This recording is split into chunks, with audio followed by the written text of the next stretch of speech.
Look at a map of China. Run your finger along the northern border, where green farmland meets endless grassland. Now imagine someone telling you, we're going to build a wall, across mountains, through deserts, over rivers, for thousands of kilometers. Your first thought would be simple, impossible, and yet it exists. But here's what the postcards don't tell you. Here's what the guidebooks leave out. The Great Wall of China isn't one wall. It isn't even one story.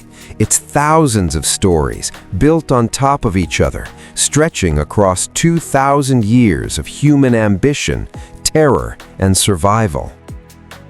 The fear that started everything. Before the wall, there was the waiting. Imagine living in a farming village in northern China 1,500 years ago. Your life follows the rhythm of seasons. You plant rice in spring, harvest in autumn, prepare for winter. Your world is small, predictable, safe. Until it isn't.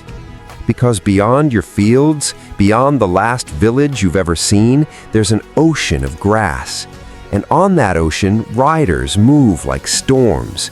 They don't plant crops, they don't build cities, they move, they hunt. They take what they need and vanish before anyone can respond.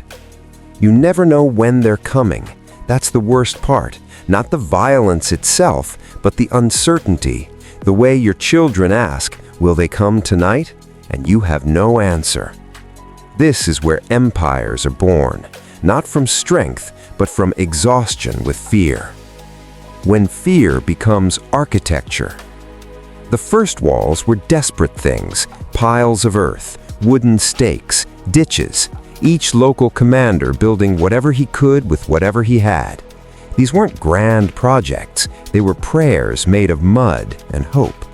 But then someone had a different idea. In 221 BCE, a man we now call Huang did something no one had done before.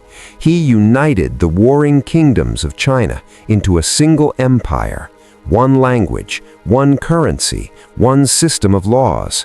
And he looked at those scattered walls protecting scattered people and thought, what if we connected them all? What if instead of hundreds of weak barriers, we built one impossible barrier? The project he launched would outlive him by millennia.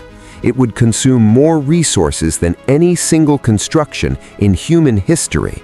It would require reorganizing an entire society around a single goal: keep the North out.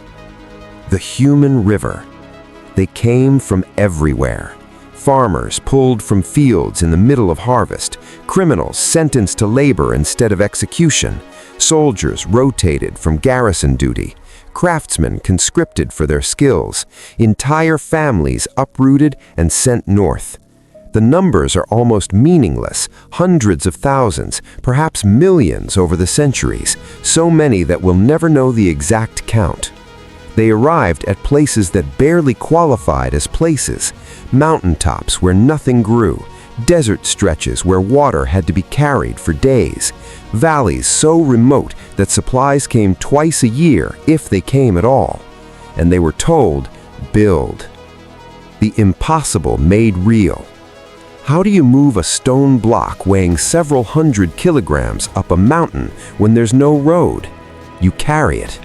How do you carry it when you're already exhausted, underfed, working in winter cold that freezes your hands to the stone? You carry it anyway, because the alternative is punishment, or replacement, or being forgotten entirely, buried in an unmarked grave on a mountainside whose name you never learned. The wall rose through sheer, grinding persistence. Stones passed hand to hand up slopes too steep for carts. Earth pounded flat layer by layer until it became harder than wood. Kilns built on site to fire bricks because transporting them from cities was impossible. Every kilometer of wall represents months of labor. Every tower, weeks of work by dozens of people. Every intact section you can visit today is a miracle of coordination, engineering, and human stubbornness. What the wall actually did. Here's the uncomfortable truth. The wall didn't work, not the way its builders hoped. Invasions still happened. Raiders still found gaps, bribed guards, waited for winter when skeleton crews manned the towers. Some of the greatest conquests of China came from the very people the wall was meant to stop. So was it all for nothing? No, because the wall did something else, something its builders might not have fully intended. It created a border, not just a physical line, but a psychological one. It announced to the world, this is where China begins. Before the wall, China was a collection of kingdoms that sometimes cooperated and sometimes fought. The wall helped make them one thing, one identity, defined against what lay beyond. It also controlled movement, not just invaders coming in, but people going out. Goods, merchants, ideas, everything flowed through checkpoints. The wall became a tool of internal governance as much as external defense. And it did slow things down. A raiding party that might have struck 3 villages could only hit 1 before retreating. That mattered to the people who weren't attacked, because the wall bought them time. The living wall. The wall you can visit today isn't the wall Qin Shi Huang built. It's not even mostly the same wall. Over 2,000 years, sections collapsed and were rebuilt. Technologies changed from pounded earth to fired brick to stone. Dynasties rose and fell, each one modifying the wall to fit their needs. Sometimes the wall was neglected for centuries, crumbling back into the mountains. Other times, new emperors poured resources into restoration. In one of history's great ironies, some of China's dynasties were founded by the very steppe peoples the wall was meant to exclude. And when they came to power, they maintained the wall. Because once you're on the inside, you start to see things differently. By the Ming Dynasty in the 1400s and 1500s, the wall had evolved into something sophisticated. Watchtowers every few hundred meters, signal fires that could relay messages faster than any messenger, barracks, storerooms, even small temples for the soldiers stationed in the wilderness. The wall became a road, a communications network, a symbol of imperial power, and a community unto itself, housing thousands of soldiers who lived their entire adult lives on its length. The cost we'll never know. There's a legend that the wall is built on bones, that so many workers died during construction that their bodies were simply incorporated into the structure. This probably isn't literally true for most sections, but metaphorically, absolutely. We don't know how many people died building the Great Wall. We have no census of the workers who never came home, no memorial listing their names. For every section that rises gracefully over a mountain ridge, there were injuries, illnesses, accidents, exhaustion, winter cold, summer heat, and the simple grinding reality of being worked to death. The wall stands because countless people fell. What it means to stand there now. Today, at popular sections like Badaling, thousands of tourists climb the wall every day. School groups, honeymooning couples, retirees fulfilling a bucket list.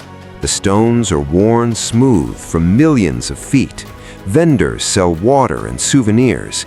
Everything is easy. But drive a few hours from Beijing and you'll find other sections, unrestored, crumbling, slowly being reclaimed by forest and time. These parts are harder to reach and harder to walk on, but they tell a truer story.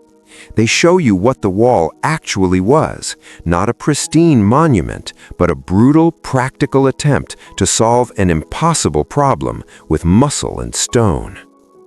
The wall and us. Why does the Great Wall still matter? Not because it's visible from space, that's a myth. From orbit, you'd need a telescope to spot it. Not because it successfully stopped invasions, it didn't, not completely. It matters because it's the largest thing humans have ever built out of pure collective effort. Before modern machinery, before computers, even before good maps, millions of people moved billions of stones to create a single continuous structure across one of the most difficult landscapes on Earth. It matters because it shows what humans are capable of when organized toward a single goal, and what price we'll pay to feel safe. It matters because when you stand on it, you're standing on the intersection of fear and hope, pragmatism and impossibility, individual suffering and collective achievement. The question it still asks. The Great Wall forces us to ask uncomfortable questions. How much are we willing to sacrifice for security? How many lives is safety worth? Can you ever truly wall off the things you fear? And when you try, what happens to the people who become the bricks in someone else's grand vision? These aren't ancient questions. We build walls today, physical, political, digital. We still believe that if we just make the barrier high enough, strong enough, guarded enough, we can keep out whatever we fear. The Great Wall suggests we might be wrong, but it also suggests we'll keep trying anyway. An invitation. If you ever get the chance to visit the Great Wall, do yourself a favor. Find a quiet section away from the crowds. Stand still for a moment. Close your eyes. Feel the stone under your hand. Stone that was placed there by someone whose name is lost, whose life is forgotten, whose hopes and fears dissolved into history. Then open your eyes and look north. Somewhere beyond those mountains, beyond the horizon, are the grasslands that haunted emperors for 2,000 years. The threat that seemed so overwhelming that the only response was to cut a scar across an entire country. That's the real Great Wall, not the one in the photos, the one that carries the weight of every impossible dream and every forgotten life. The one that refuses to fall, even as it slowly returns to Earth. The one that keeps asking, what are we willing to build, and what are we willing to sacrifice to build it? Thank you for joining me on this journey through history. If you want to explore more stories of human achievement, struggle, and the monuments we leave behind, stay curious. Every wall has a story, every stone a name we'll never know.